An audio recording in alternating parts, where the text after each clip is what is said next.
Un petit drone monte doucement. Tout le monde retient sa respiration.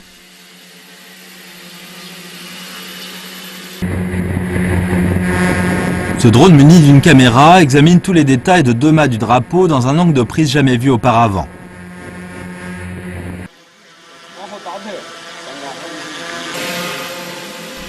Ces deux mâts de drapeau dressent ici leur posture imposante depuis plus de 200 ans.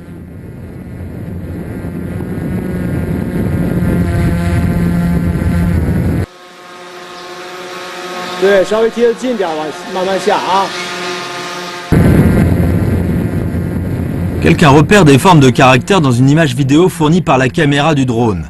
Pourrait-on élucider le mystère de ces mâts ?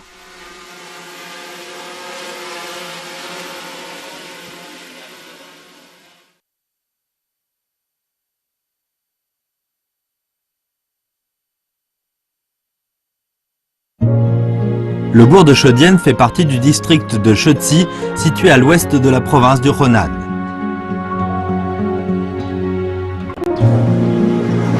Les premiers rayons du soleil réveillent ce petit bourg à la beauté classique.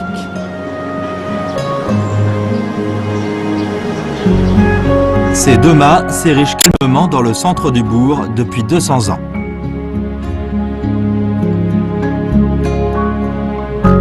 Les deux mâts de drapeau sont hauts chacun de 17 mètres, soit la hauteur d'un bâtiment de 6 étages. Un motif de dragon enroulé autour de la partie moyenne de chacun des deux mâts fut finement réalisé. À ce que l'on dit, ces mâts auraient été coulés verticalement. Ce qui est encore plus épatant, c'est que par rapport aux deux autres mâts de drapeau en bois d'à côté et qui portent chacun un drapeau, les deux mâts en fonte de fer n'ont jamais porté aucun drapeau. Pourquoi? À quoi servent-ils en fin de compte?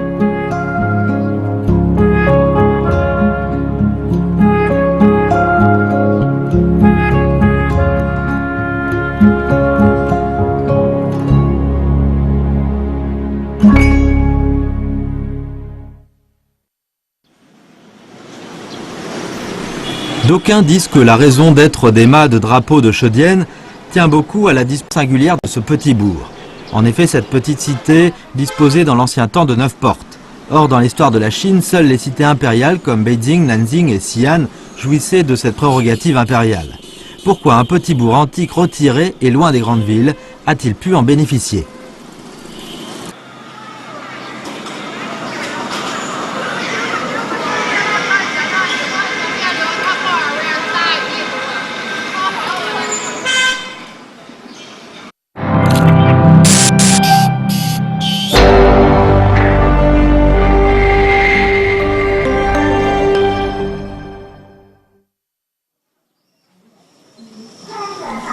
Dans une rue antique, un bistrot appelé Chez les Liaux se trouve en face de l'une des 9 portes de Chaudienne.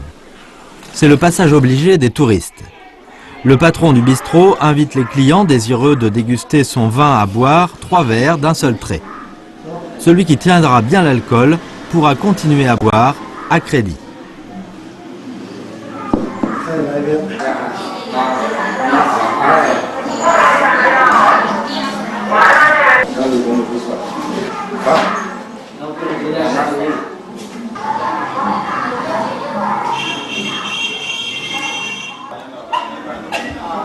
À l'entendre, nous frémissons aussi de désir de tester notre capacité à tenir l'alcool.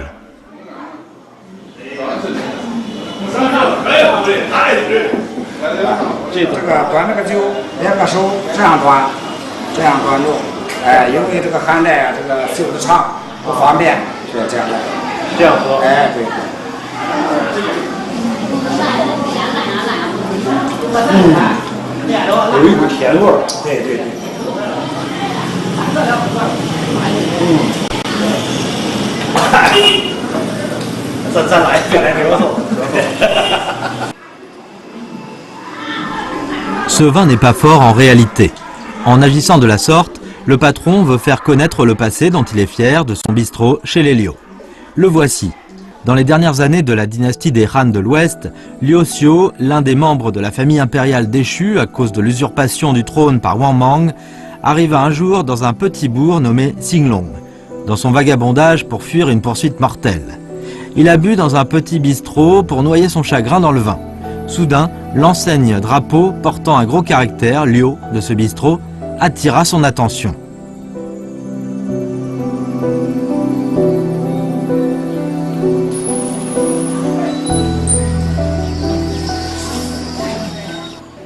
刘秀在这个酒馆呢，在这个酒馆喝了酒了以后呢，他看到这面旗帜，这个刘秀说：“你把这面旗这个射给我作为帅旗。”这个老板说呢：“可以。”这个他说：“那我给你写个字据吧。”这个老板说：“不用了，不用了。”从这以后呢，拿着这面旗作为帅旗，这个大战昆阳，建都洛阳，成就了一代霸业。 Liu Xiu, après son avènement sur le trône, se souvenant du bistrot récipiendaire du mérite impérial, ordonna de rebaptiser le bistrot Xinglong Bistrot Créancier ou Chedienne en abréviation.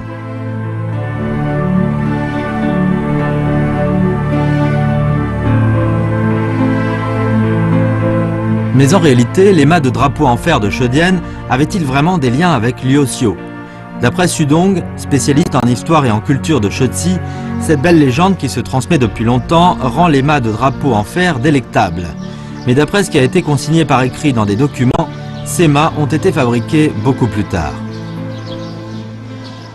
这是嘉庆22年，这个水师丁礼同岳县山山庙切旗杆一对儿。这是。 啊，这就写的5万。这是个铁5万余斤。这个5字看不清楚啊，对，5万余斤。5万余斤，对。啊，保平安吉祥。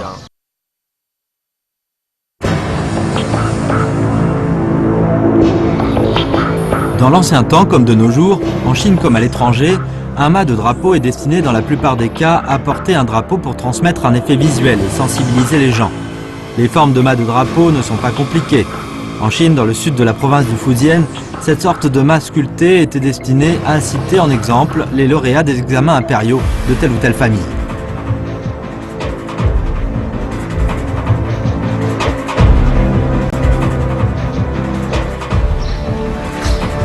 Selon une autre légende, la raison d'être des mâts de fer de Chedienne renvoie aux prouesses d'un grand maître des arts martiaux. Chedienne regroupait dans le temps de nombreux pratiquants d'élite des arts martiaux. Les amateurs de la boxe Xingyi s'y assemblaient souvent pour améliorer leur technique. Sous la dynastie des Qing, Dai Erlu, grand maître de renom national de la boxe Xingyi, assumait à Chedienne la fonction de chef des gardes d'escorte. À ce que l'on dit, ce paladin faisait peur à tous ses adversaires.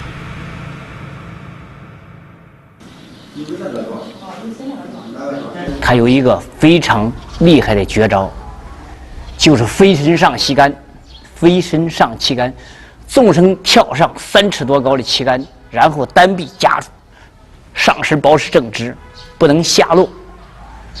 一般遇到劫镖的时候，他还好展示他这个绝技。 Selon ce qui a été rapporté dans des documents, les deux mâts de drapeau en fer existaient avant l'arrivée de Dai Erlu à Chedienne. Celui qui put faire venir un grand paladin comme Dai Erlu et ériger deux mâts de drapeau étranges était certainement une personnalité pas comme les autres.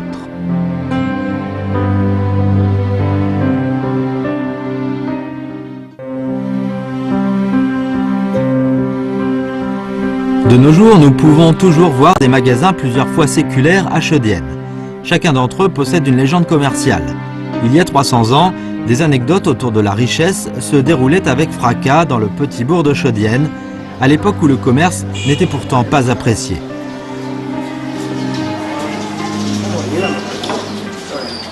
Chedienne 的街道形成的是72道街，36条胡同。而且它这个街道呢，都是说专业性质比较强的。你像这个铜器街，就是专营铜器。这个山货街就专营山货。他说他还有个专营卖那个小饰品麻花的，叫麻花街。哦。这条街呢是原来的时候，它所谓瓷器街，重点是卖瓷器的。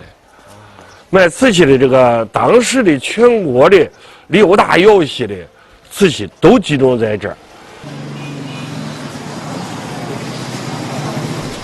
Parmi de nombreux magasins, le magasin de thé d'Ashangzhong occupait une place de choix. Il y a 300 ans, sous le règne de l'empereur Yongzheng des Qing, un négociant du Shanxi s'est rendu dans ce petit bourg de la plaine centrale.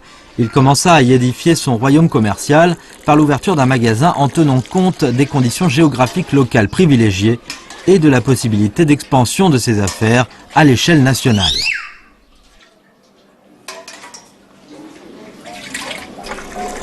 Ce négociant s'appelait Chang Wanda, une personnalité représentative des hommes d'affaires du Shanxi sous la dynastie des Qing. Le bourg de Shodian deviendrait grâce à lui une importante plaque tournante du commerce du thé.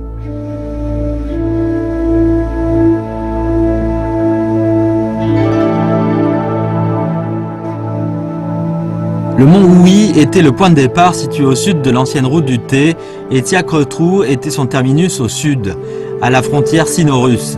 Si Chang Wanda positionna Shodian comme un passage obligé, c'était parce que ce petit bourg était situé sur un nœud du transport fluvial et du transport routier. Les marchandises provenant du sud par voie fluviale devaient y être transbordées vers la route et les marchandises provenant du nord par la route continuaient à s'acheminer vers le sud.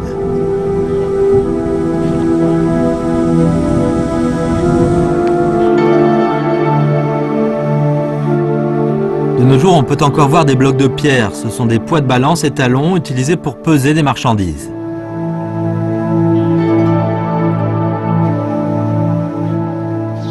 你看它称重，这5个是不同的分量，这顶上都记载有指示的重量。对，这都有指数，由大到小。最重的有多少？最重的那个是200斤200斤啊，100公斤。哇，真是重啊！好家伙，提不动，提不动这个啊，提不动，提不好动，重啊这个啊，提不动。能轻微的。它这个重量，我记得应该说那个重量，因为原来有记载啊，这个估计是超过100公斤。好家伙，能挪动，但是真的是提不动，提不动，提不起来。当时用什么样的秤能把这种秤砣啊？对，拉起来，这就是对，它是一个谜。对。Le commerce prospère apporta d'énormes richesses aux hommes d'affaires du Shanxi. Ce grandiose complexe architectural d'apparat, abritant le foyer de l'association des compatriotes du Shanxi et du Shanxi, révéla parfaitement leur enrichissement. Ce complexe fut conjointement construit par les hommes d'affaires du Shanxi et du Shanxi. Les gigantesques travaux de construction se sont étalés sur 136 ans, sous le règne de 6 empereurs des Qing, soit allant de l'empereur Jiaqing à l'empereur. Le financement s'éleva à plus de 800 000 taels d'argent métal. Même l'impératrice douairière Cixi tint à présenter ses félicitations à l'occasion de l'inauguration du dit complexe.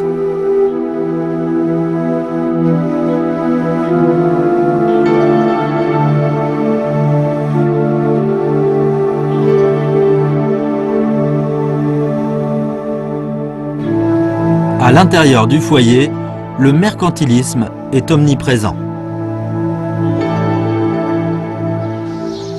这个会馆呢，它就是商馆嘛，商业会馆。所以说，穷商意识在这里是处处体现。你好比说石牌坊这个中坊，整个造型就是一个变形的商字。哦，这个石牌坊啊，对，上面是一点。哦，对，是吧？啊。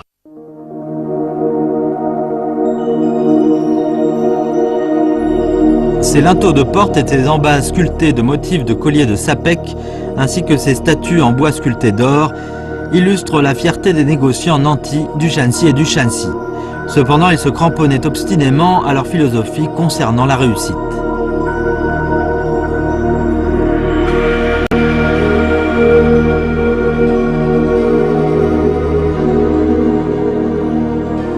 Après l'achèvement des travaux du complexe architectural, on s'aperçut qu'il restait 3000 taels d'argent métal. Sans donner la moindre opportunité à aucune considération égoïste, les chefs de guilde ayant droit ne tardèrent pas à prendre une décision. Affecter la somme à la construction de 2 mâts de drapeaux de fonte en fer à ériger devant le foyer. Une telle décision relève désormais de la postérité.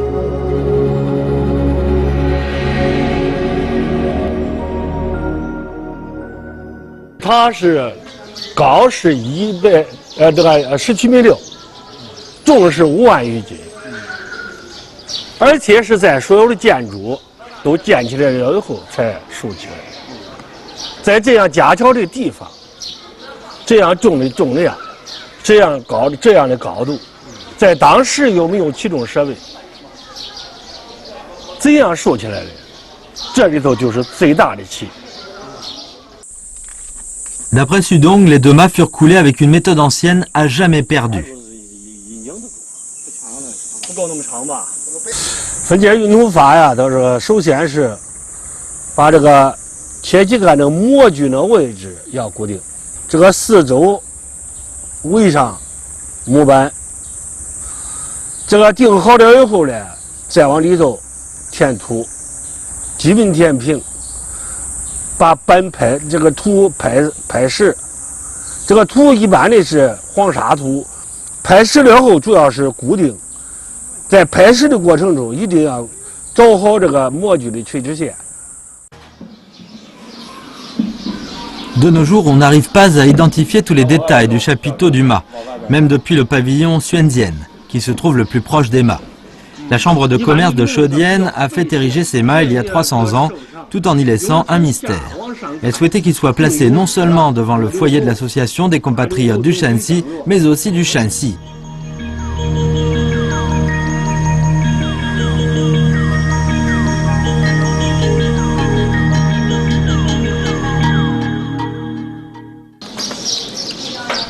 Quel mystère peut bien receler ce chapiteau du mât? Nous invitons les aéromodélistes du district de Shotsi à nous aider à élucider ce mystère.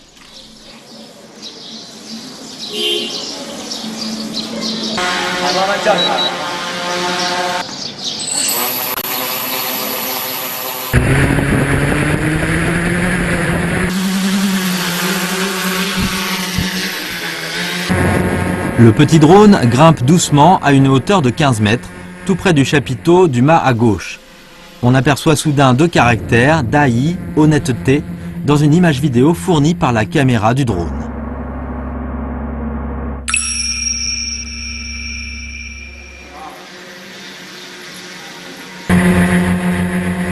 On repère aussi 2 autres caractères qui signifient scrupuleux.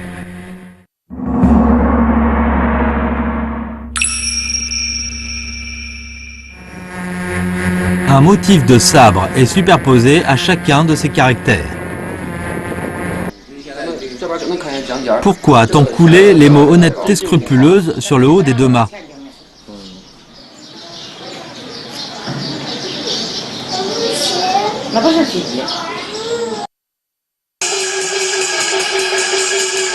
Beaucoup d'animations régnaient dans le pavillon Xuanzienne les jours de fête. Sur la scène du pavillon, on jouait des spectacles d'opéra populaire Yuediao très appréciés, originaires du Shanxi et mêlés de mélodies locales.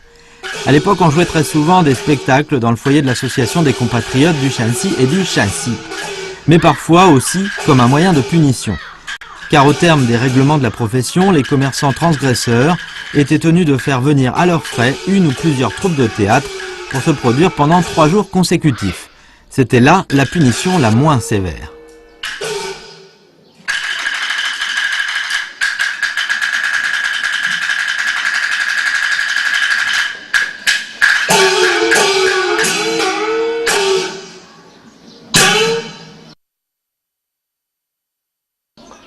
这个它就是工艺杂货行规本，也就是说当时的杂货行这个行业的自律的一个章程，甚至说比现在的工商管理法规有些地方还更严。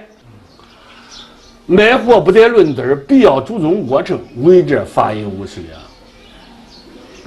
两。大家不要小看这个50两啊，50两白银啊。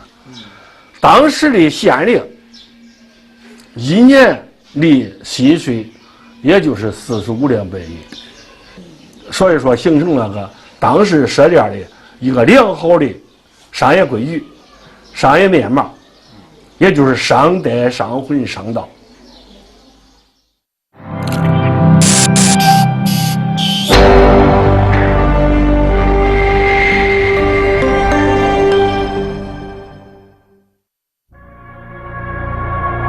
En coulant les mots honnêteté scrupuleuse sur le haut du mât, on voulait dire aux gens du métier d'apprendre par cœur ceci, le principe directeur du comportement de l'homme est l'honnêteté. Celle-ci constitue en elle-même le mystère de la grande réussite des négociants du Shanxi et du Shanxi.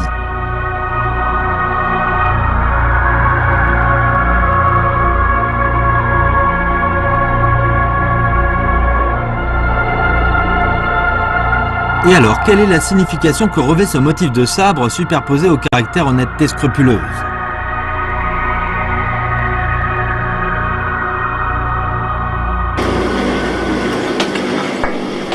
Zhang Guofu est un forgeron qui fabrique des sabres. Il est le plus célèbre du district de Sheci. C'est le métier de sa famille depuis plus de 200 ans. Ses aïeux étaient des migrants originaires de Dahuashu, district de Rondong, province du Shanxi. Lui-même appartient à la 6e génération de ces migrants. Le forgeage du sabre est son fort. Les Zhang avaient participé à la fabrication des mâts en fonte de fer. Et le motif de sabre est une œuvre des Zhang. 都是个铁器杆，铁器杆上就有关老爷的关公刀的造型。关公刀是经常做的，它很受人们的顾客的青睐。因为啥呢？在我们这一带，信仰关公，哎，这个山上会馆的老关爷跟前的兵器就是关公刀。 Le village natal de Guanyu se situe dans le Shanxi. Les négociants du Shanxi nourrissaient un sentiment particulier envers Guanyu. Sous la dynastie des Qing, le foyer de l'association des compatriotes du Shanxi était aussi un lieu de culte de Guanyu. Un sabre Guangong est placé derrière le foyer.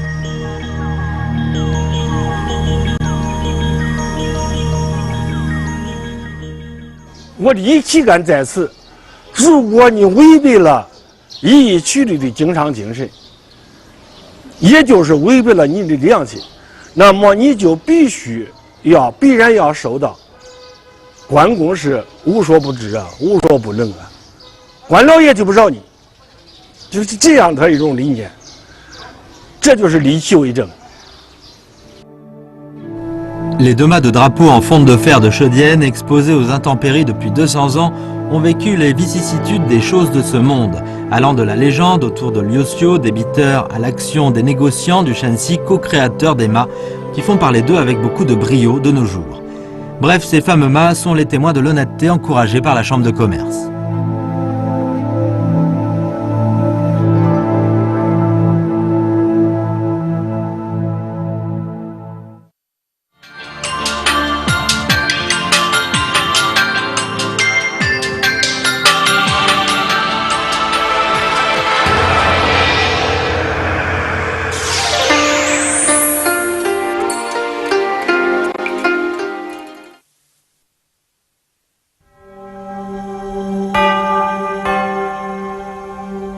Ces édifices aux toiles jaunes dorées ne sont pas des palais impériaux. C'est le complexe du temple du sommet Bodhisattva au mont Wutrai, dans la province du Shanxi, en Chine.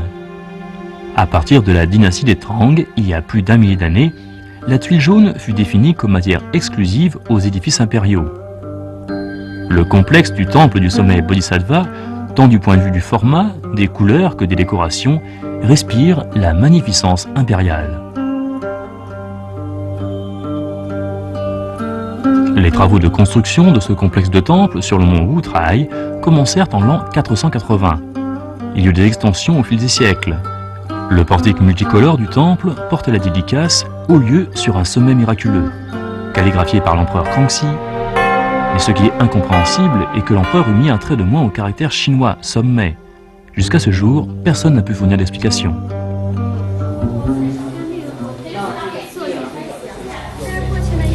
Dans la cour centrale, les caractères « Haut lieu sur le mont Wutrai » gravés sur la stèle furent aussi calligraphiés par l'empereur Kangxi. Par ces inscriptions lithiques, on peut pressentir que ce complexe de temple n'allait pas être un temple quelconque.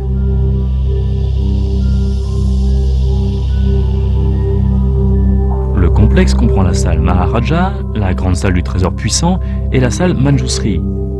Devant la grande salle du trésor puissant, des pins millénaires rivalisent de charme avec les stèles. À l'intérieur de cette salle sont posées les effigies de Sakyamuni et du grand maître Tsongkhapa.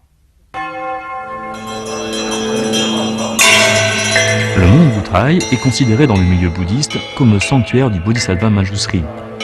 Comme les peuples Han, mongols, tibétains et autres ont la foi en Manjusri, le sommet Bodhisattva devint, après la dynastie des Song au XIIIe siècle, un haut lieu de pèlerinage pour les lamas tibétains et mongols. Les souverains de différentes dynasties profitaient juste de cette foi chez la population pour parvenir à l'unité des ethnies sur le plan idéologique.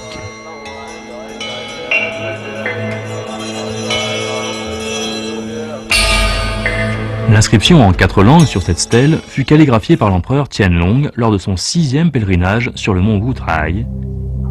Il expliqua en personne le sens de sa dédicace. C'était pour encourager la secte des Jaunes du bouddhisme, pour maintenir la paix dans le pays. La secte des Jaunes fut dans le temps l'école dominante dans le bouddhisme. Mais ces termes « secte des Jaunes » utilisés ici englobent les bouddhismes mongols et tibétains.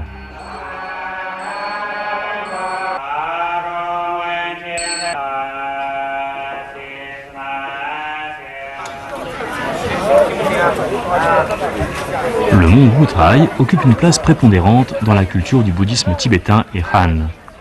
Comme ce lieu est le plus proche de la capitale, les empereurs Kangxi et Tianlong, sous la dernière dynastie des Qing, séjournèrent au temple du sommet Bodhisattva lors de leur pèlerinage sur le mont Wutrai. C'est derrière cette porte que ces empereurs des Qing ont séjourné.